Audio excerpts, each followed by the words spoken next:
Welcome back ناظرین. عمر، ہم نے یہ دیکھا کہ اس تمام معاملے میں اگر اوور آل پوری پکچر کو دیکھا جائے تو اسرائیل کی جو سازشیں ہیں، اسرائیل کے جو جنگی جرائم ہیں، اسرائیل کی آپ یہ کہہ سکتے ہیں کہ اس تمام معاملے میں جو اپروچ رہی ہے وہ ہمیشہ سے ایک بروٹل اپروچ رہی ہے. آپ سمجھتے ہیں کہ عالمی جو طاقتیں ہیں وہ اس پہ خاموش رہیں گی؟ اب ایک ایسے جہاز کو نشانہ بنایا گیا ہے جو وہاں پہ انسانی ایڈ لے کے جا رہی تھی، اس کو نشانہ بنانا اٹس سیلف کرائم ہے، اور اس پہ برطانیہ کی جانب سے رد عمل بھی آیا ہے. اچھا قمر، اس کو میں ایک لوکل معاملے سے جوڑ کے پھر اس کو انٹرنیشنلی ذرا بہتر انداز میں آپ کے سامنے بیان کرنے کی کوشش کروں گا. اس کو پاکستان اور انڈیا کے تناظر میں دیکھیے گا. انڈیا کی اپروچ بھی اگریسو اپروچ ہی ہوتی ہے، وہ ہر بار آگے بڑھتا ہے، کوشش کرتا ہے، لیکن پاکستان اس کے سامنے کوئی نہ کوئی بند باندھتا ہے یا پاکستان ریزسٹ کرتا ہے، پاکستان اس کو کوئی نہ کوئی جواب دیتا ہے تو انڈیا تھوڑے سے پھر خاموش ہو جاتا ہے.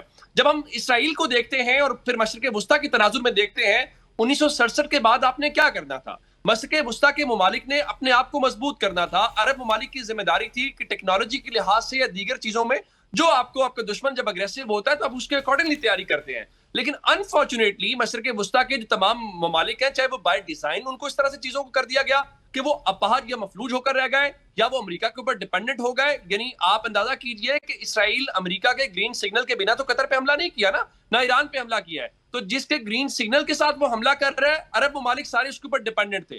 جب انہیں یہ پتا چلا کہ ہمارے مقابلے میں کوئی نہیں ہے، کوئی بند نہیں باندھے، جس طرح میں نے انڈیا والی مثال دی، تو وہ مزید اگریسو ہو گئے. اور میرا خیال یہ ہے کہ یہ اس سے ایک اور بات ہمیں دنیا میں پتا چلی کہ دنیا کے اندر کوئی انٹرنیشنل لا ایگزسٹ نہیں کرتا، دنیا میں کوئی موریلٹی ایگزسٹ نہیں کرتی. دنیا میں آج بھی مائٹ از رائٹ کے تصور ایگزسٹ کرتا ہے. اقوام متحدہ، لیگ آف نیشنز اگر ناکام ہوئی تو اقوام متحدہ اس سے زیادہ ناکام ہو گئی ہے. اور امریکہ اگر اپنے آپ کو یہ سمجھتا ہے وہ سپر پاور ہے اور یہ ورلڈ آرڈر کو وہ لیڈ کر رہا ہے، تو اس نے بھی بڑی بہت میزرلی اپنے آپ کو ناکام ثابت کیا. اس نے کوئی اس میں ایسا فریق نہیں ہے جس کے اوپر اتفاق کیا جا سکے یا ضامن کے طور پہ، بلکہ وہ اس کی تمام شے کے ساتھ یہ سب کچھ کرتا ہوا دکھائی دے رہا ہے. جہاں تک جس جہاز کی آپ بات کر رہے ہیں، یہ کوئی پہلی بار ہوا ہے، یہ پہلے بھی جاتے رہے اور وہ آئندہ بھی کریں گے. ذرا ان کی دیدہ دلیری دیکھیے، وہ کیمروں کی موجودگی میں سب کر رہے ہیں، وہ کسی انٹرنیشنل باڈی کو نہیں مانتے، وہ کسی انٹرنیشنل لا کو نہیں مانتے. لیکن اس میں ہم سب کی کمزوری ہے کہ ہم اپنا کیس پریزنٹ نہیں کر پائے. جس طرح سے ہم نے ہر بار جلد بازی میں چیزیں کرتے ہیں. یعنی ابھی جس معاہدے کی آپ لوگ بات کر رہے ہیں، دیکھیے ہر کوئی ہم چاہتا ہے، ہر کوئی چاہتا ہے کہ وہاں جو مظلوم مسلمان ہیں یا مظلوم انسان ہیں ان کی جانیں بچنی چاہیے. لیکن یہ بچ جانا کیا تھا؟ ڈیبیٹ تو کرتے، اپنے گھر میں تو ڈیبیٹ کرتے، ذرا انتظار تو کرتے. جو اس کے ڈائریکٹلی سٹیک ہولڈرز ہیں فلسطین والے، ان کا رد عمل تو آنے دیں. ذرا عرب ممالک خود تو رد عمل دے. آپ نے ان سے پہلے رد عمل دے کے ہم یہ نہیں کہہ رہے آپ کی نیت پہ کوئی شک کر رہے ہیں. بالکل عمر آپ درست بات کر رہے ہیں. سائرہ بانو صاحبہ سے بھی یہی پوچھیں گے، وائی وی آر ان سو ہری؟ اگر ہم دیکھتے ہیں کہ قطر کا ریسپانس آیا، انہوں نے کہا کہ ہم اس معاملے کو ری نیگوشیٹ کریں گے. پھر حماس کو دیکھیں تو حماس بھی کہہ رہا ہے کہ ہمیں جو ہے یہ معاہدہ ایز اٹ از نہیں ایکسیپٹ، وہ بھی اس میں جو ہے اس کو ایکسیپٹ کرنے میں اتنی جلدی نہیں دکھا رہا. لیکن پاکستان نے سب سے پہلے ٹویٹ کی، اس کے بعد پھر اسحاق ڈار صاحب پہلے ایک سٹیٹمنٹ دیتے ہیں کہ ہمارا یہ اسرائیل سے ڈائریکٹ معاہدہ نہیں ہے، ہم جو ہے امریکہ کی گارنٹی پہ یہ ڈیل کر رہے ہیں. اس کے بعد کہتے ہیں کہ پھر نیتن یاہو اور امریکہ کے صدر کی ملاقات ہوئی، اس میں جو ہے بعض نکات میں ترمیم کی گئی اور ہمیں نہیں بتائی گئی یہ ترمیم، تو اس سے پیچھے ہٹتے ہیں. تو یہ کس طرح سے لے کر چل رہے ہیں؟ اس پہ ہمارا سٹانس کیا ہے اور اس میں کلیئرٹی کیوں نہیں ہے؟ میں آپ کو پہلے اس میں یہی تو کہا کہ مجھے بتائیں، میں یہی کہہ رہی ہوں نا کہ ابھی وہ کاغذ پہ نقطے اترے بھی نہیں تھے اور ہمارے والوں نے ہاں کر دی.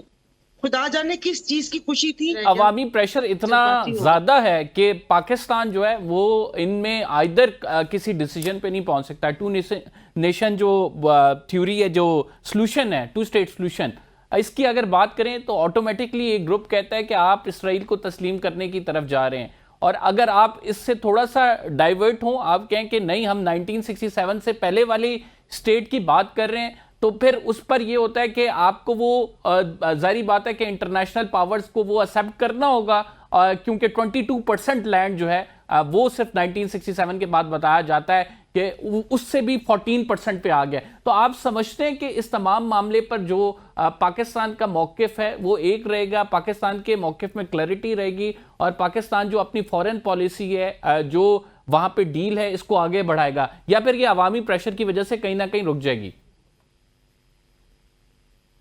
دیکھیے کمبر، یہ اسی طرح کا روایتی مسئلہ نہیں ہے جو عمومی طور پر ہوتے ہیں. یعنی انڈیا کے ساتھ ہمارے معاملات ہو تو وہ صرف پاکستان کا مسئلہ ہوتا ہے، افغانستان کے ساتھ معاملات ہو تو وہ صرف پاکستان کا مسئلہ ہوتا ہے.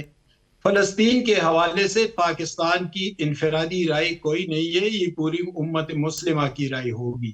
اور اسی لیے 8 اہم ترین ممالک جو ہیں وہ اس معاہدے کا حصہ ہے. ایک صرف پاکستان سے کچھ نہیں ہوتا، یہ ایک مجموعی رائے ہوگی اس حوالے سے، اور ہونی چاہیے بھی. دوسری بات یہ کہ معاہدہ ابھی اس حوالے سے حتمی مرحلے پر پہنچا بھی نہیں ہے. یعنی کل آپ نے دیکھا کہ حماس نے اپنے تحفظات کا اظہار کیا. یعنی حماس کو تو سائٹ پہ کر لیا تھا، لیکن انہوں نے اپنے تحفظات کا اظہار کر لیا. اب وہاں پہ جو ملیٹنٹس ہے یا جو جنگجو ہے سب سے بڑے، وہ تو حماس ہی ہے. حماس اگر اس معاہدے سے باہر آ جائے تو پھر بندوق اٹھائیں گے، وہ تو پھر لڑائی کریں گے. تو دیکھیں، ہم وقت سے پہلے اس کا تجزیہ نہیں کر سکتے. ہمیں حالات کو دیکھتے ہوئے جذباتی طور پر تجزیہ نہیں کرنا چاہیے. دوسری بات یہ کہ فلسطین یا اسرائیل کے حوالے سے ایک بہت گہری حساسیت پاکستان میں موجود ہے، اور اس کے پیچھے ہمارا ایک مسلم امہ کا رشتہ بھی ہے، ہمارے عقائد بھی ہیں، ہمارا ہم مذہب ہونا بھی ہے، بیت المقدس کی حرمت بھی ہے.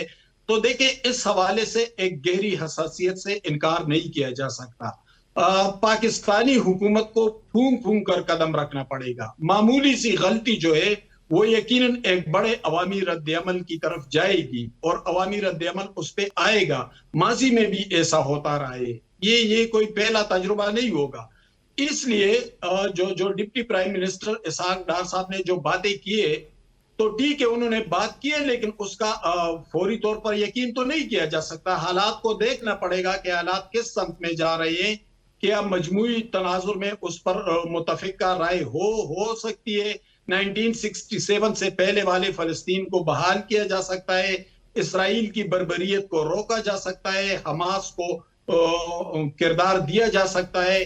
تو یہ تمام باتیں جو ہیں یہ ابھی قبل از وقت ہیں. ہمیں حالات کو دیکھتے ہوئے اس کا تجزیہ کرنا چاہیے. البتہ آپ نے جو بات کی اس سے مجھے 100% اتفاق ہے کہ یہاں پر فلسطین کے حوالے سے عوامی رد عمل کا خطرہ موجود رہتا ہے. اور اسی لیے بار بار کہہ رہا ہوں کہ حکومت اس حوالے سے کوئی بھی فیصلہ کرے تو اس کے ذہن میں یہ بات ہونی چاہیے کہ عوامی حساسیت اس حوالے سے کیا ہے. اور یہ صرف پاکستان میں نہیں بلکہ پوری امت مسلمہ میں موجود ہے. ناظرین، ادھر پروگرام میں ایک چھوٹا سا بریک شامل کریں گے. We will be right back after this short break. آپ کہیں مت جائیے گا.